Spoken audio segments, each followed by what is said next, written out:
In this video, I'm going to go through a variety of questions which relate to the HSC Engineering Studies mid-course review. So this is the Year 12 course. This is the second assessment that we do in Term 1. The second assessment we do, it's the assessment we do in Term 1. So these questions are all mechanics questions based on the knowledge, what we've covered so far in civil structures and personal and public transport. So to get us started, we have some stress strain curves. Now, being able to identify high carbon steel, that's not all that common, and I could see that some people would assume it would be B. I think that's a pretty reasonable assumption. What we have to think of as high carbon steel is a very strong, but also a very hard and brittle material. So after 0.83% carbon, you don't really get a huge increase in strength by adding more carbon. What you do get is more and more hardness. And typically what correlates with hardness is brittleness. So high carbon steel, we would expect it to be a brittle material. So that's A. Then which one's low carbon steel? Well, I mean, it could be B or C. I think it's a bit of a tough question. So the answer is C. Which one is the most ductile? Well, that's clearly C because it's the widest. And then which material is the toughest? It's B. And that's because the area underneath B, if we shade that area, it's more than the area of C. Even though C is a little bit longer, this is substantially higher. So that's where we get extra width, extra area. Okay, so these questions, I should say, they've all come from past trial questions. This is from a 2001 trial paper. And these questions have been taken, not at random, but they're focusing purely on mechanics questions. Okay, so the next question we have is a rectangular beam that's under bending. Now, it's important to know that in this question, they do not give you the second moment of area, the moment of inertia. We have to calculate that. So we have to draw a shear force diagram. I haven't labeled, and it says here, label the diagram. I don't know if I'd lose a mark from that, but certainly I would be I'd have some doubts from that point on. Okay, so then finding the reactions was really quick. I could see that it was symmetrical and that there was 2 kilonewtons down, so that means that each had to be taking 1/2, so it's going to be 1 kilonewton up. The area under this curve, so the bending moment diagram is equal to the area under this curve. So in this case, the area of this curve is 1 times 1 is 1 kilonewton meter.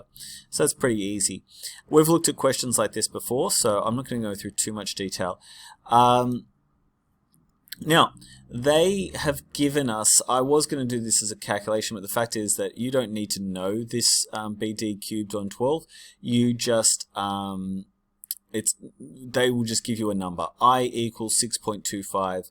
I have done as times 10 to the 6 in millimeters 4 because I typically use millimeters because we go together like megapascals and millimeters squared, and because most practicing engineers will use millimeters to the power of 4 as well. Okay, so we know that bending stress, and I should have written a little b there, but I didn't. Bending stress equals my over I. So this 1 here, 1 times 10 to the 6 is 1 kilonewton meter. So even as I was doing this, kids in the class were asking, is that times 10 to the 3? And I said, no, it's times 10 to the 6 because there's 1,000 kilonewtons in a 1,000 newtons in a kilonewton, and there's 1,000 millimeters in a meter, and we're going with millimeters squared and megapascals. Okay, so it's 1 times 10 to the 6 times 50. So 50 is half of the depth of the beam. And so that's the distance from the neutral axis to the extreme fiber. Because it's rectangular, we can say that both y values are the same, that yt equals yc, and both of them are equal to half the depth. And then I is given. Once those 10 to the 6's cross out, and we can look at this and we can say, well, if we have 50 divided by 5 would be 10. So 50 divided by 6, yeah, 8 sounds like a reasonable answer. And 8 megapascals, totally reasonable answer for something made out of timber. Okay, the next question, for 2 marks, they've asked us to find both reactions. This was much more common, I think, in the past HSC. When I did the HSC, I did that in 2000. These sorts of questions with lots and lots of forces was much more common. These days, I think that we don't really want to introduce a whole lot of randomness. And even here, you can see the fact that we're carrying this number on to the next question really could produce, make it harder for marking. So anyway, we've got lots of forces. So I've taken moments clockwise about RA, and we've got a force at 2 meters, a force at 4 meters. All of these are going. So RA is multiplied by 0. That's clockwise, clockwise, clockwise, clockwise, clockwise, and lastly anti-clockwise. Okay, so RB is going to equal all of those things added together divided by 12. So the sum of all of that divided by 12 equals 30.17.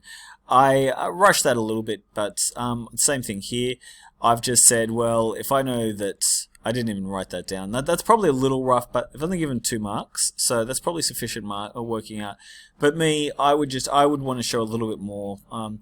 Anyway, I guess the answer, so the point is that we have 15, so it's 30 down, 50 down, so it's 62 down. 62 minus this number gives us that number. And I should really fill those into those spots. Okay, then we're finding this member Z up here. So if we're finding the member Z, well, what have we got? We cut through this red line, this section line, and even just showing that line could get you a mark, potentially, in the HSC. So show your section line. And then I've drawn a little diagram down the bottom, which I really recommend, because it means that something like, even if you forget a force, I think that, well, I'll tell you what, if I saw let's say that someone had forgotten the 10 newtons. In another video, I left out a force, and I haven't re-recorded that video yet, but I will. The thing is, I would say that if I saw a student who'd left out a force on their little diagram, I would at least be calling my senior marker and saying, look, they've shown the right method. You know, they've left out a force, they haven't transferred that across properly, but it's exam conditions. You never know. You might get lucky. So I think that drawing the diagram is a great idea.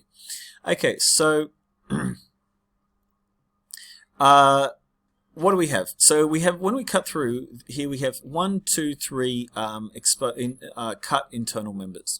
So I've called this Z, and my tradition is to call the other two P and Q. Now in this case, P and Q, they're not parallel lines, so it means they meet up somewhere, and we're going to call that point where they meet up X, and we're going to use the meetup method. So if we take moments about X, we can find the value of Z. So what we do is we have this force, which is going clockwise, these two forces, which are both going anti-clockwise, and then we're going to assume that Z is also going, I wrote the wrong sign. No, that's right. There we go. I was worried for a second. Z is in fact clockwise. Okay, so Z is going clockwise, and it's 3 meters away from point X. Remember that we're always using perpendicular distances. So the distance from here to here is 3. Don't measure some sort of angle. Always perpendicular distances.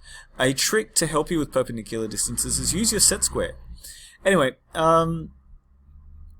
I've written Z like this and Z like this just because I was confusing myself as to whether or not that was a 2. So I wrote a little line through there just to help me remember that it was a Z and not a 2.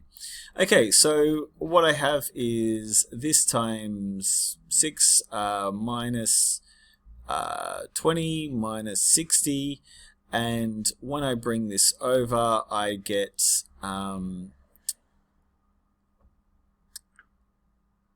yes, so I'm going to get a negative number.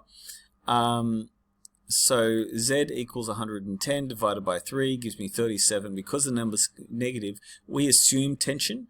Because our assumption was no good, that means the answer is in compression. Okay, so with these rail questions, I do like the terminology mg sine theta and mg mu cos theta.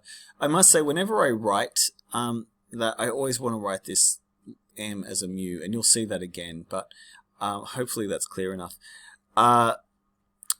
So I do think they're useful terms. I think that, because I often talk to students and say, well, this component is the mg sine theta. That's the component due to weight.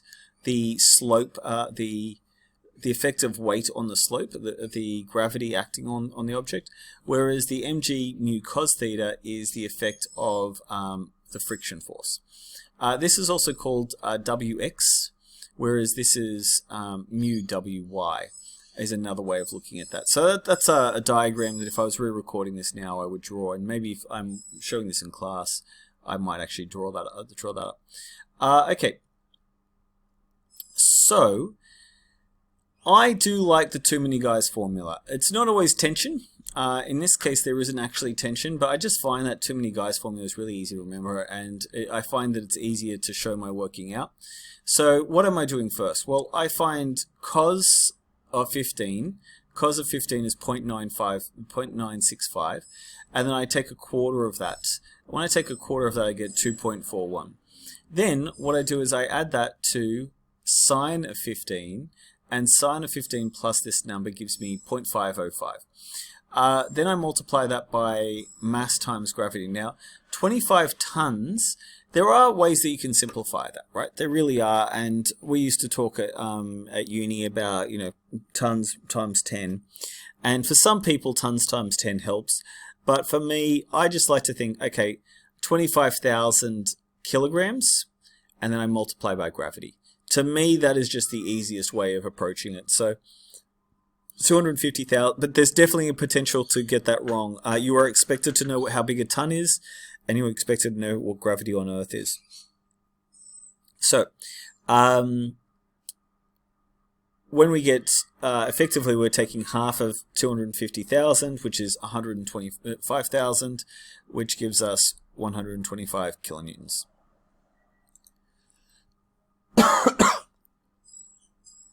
I have another truss, and with this truss, I found that I would have got this wrong. I would have lost a mark, and I will show you some more later where I would have lost a mark as well. And the reason why is I just didn't read that it was 50 tons. Now, the truss has a mass of 50 tons acting at the center of the bridge. Didn't read it. Anyway, I did everything else, and then I just didn't add in this force. It's very similar to what we've done before. I've taken some of the moments about RA. That's convenient because we actually want to take measurements from this side anyway. I could have taken a perpendicular distance and multiplied that by 140. So I could have said that this, I could have written, instead of writing, well, okay, let's have a look. So I've got here 70.7 plus 70.7, they're both 1 meter away. Well, they add up together to be 141.2, something like that, which is root 100 root 2. So this distance, this perpendicular distance, is root 2 long. So we could have just done that. Root 2 times 100 would have equaled exactly the same number here. That would have been 141. But we didn't, 141.4. We didn't do that, so what we're going to do instead is, we've got horizontal and vertical components. That can be useful when we have to do things, when we have to find other reactions later. So I do think that's probably the better approach in these sorts of questions, but just know that there is alternative. 70, which is 2 triangles away. Now, you'll notice that they don't give us any measurements, but when they don't give us any measurements, we can assume that, given that everything's shown at 45 degrees, we can just take all of these triangles as equal to 1 unit. So it doesn't have to be meters, it's 1 unit. Okay, so 90, which is 5 triangles away, and then if we figure that number and just divide by 6, we get RB. But I did not allow the self-weight of the truss, which I've added in here. So you can see the difference between that and that is pretty big. It triples the reaction. Okay, once I've done that, I've then redrawn my truss. So we want to find this member here, which we're calling XY. So I didn't draw my section line here, which I should have, because like I said, that could be worth a mark. So, but I've drawn here instead, I've reproduced my truss. I didn't realize that the area we're filling in here, I thought there was a lot of space. Normally we'd break this up into parts. So these days, if we were writing this exam, we'd break it into parts. I guess the thing is that we felt as though if we just said find RB, that maybe is too much of a clue. And people will definitely waste time looking for RA when they don't need to. So maybe that's okay. It's not kind though. Okay, so in this case, we're cutting through, we have 3 cut members. Well, I didn't even bother labeling these ones P and Q, but we can see these two here. They're not parallel, so they meet up somewhere. I can't call it location X because X is already taken, so I've decided to call it Z. And so what we're going to look at now is we've got 90 going clockwise, we've got RB going anti-clockwise, and we've got X, which is going clockwise. So, yeah, 90 going clockwise, 90 times 2. XY, which is 1 square away, or 1 triangle away, or 1 unit away, minus 3 times 37.19. That gives us, so we're saying, when we bring this over to the other side, we say minus XY equals 180 minus this number. So what happens is we're going to get that, this is a lot bigger than that, so this is going to give us a negative number. It's going to give us negative 935. Those two net minuses cancel out, so we know that we have a positive number, therefore it's in tension. I didn't show the answer written down the bottom. Oh, here we go, the answer's shown there. Okay. Okay. In a different question, they've said we've got a force of 1500 kilonewtons. Calculate the cross-sectional area given the allowable stress is 280. Pretty easy. Okay, so stress equals force over area. So we can swap these two values, the sigma and the A. So we can say area equals force divided by stress. 1500,000 divided by... that shouldn't be that. That shouldn't be times 10 to the 6. The reason why I don't want that 10 to the 6 there is because I want my answer in millimeters anyway. So, yeah, bad showing the 10 to the 6 there. I don't know how to undo that in this video. Just say bad. There's no 10 to the 6 there. It's gone. Yeah. Anyway, and that gives us this answer. If you did divide by 10 to the, if you did have that 10 to the 6. Your answer would be in meters squared, which I suppose is okay. Maybe it's not. Maybe I don't need to delete it. Okay.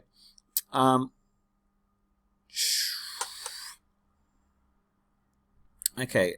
So we've got another too many guys, and this time I just really leaned into the fact that I prefer too many guys. I have a bit of a floating parentheses here, but never mind. Okay, so too many guys equals sine theta plus, in this case, and same in the other case, they're saying it's moving up at a constant velocity. If it's moving up at a constant velocity, it's ascending.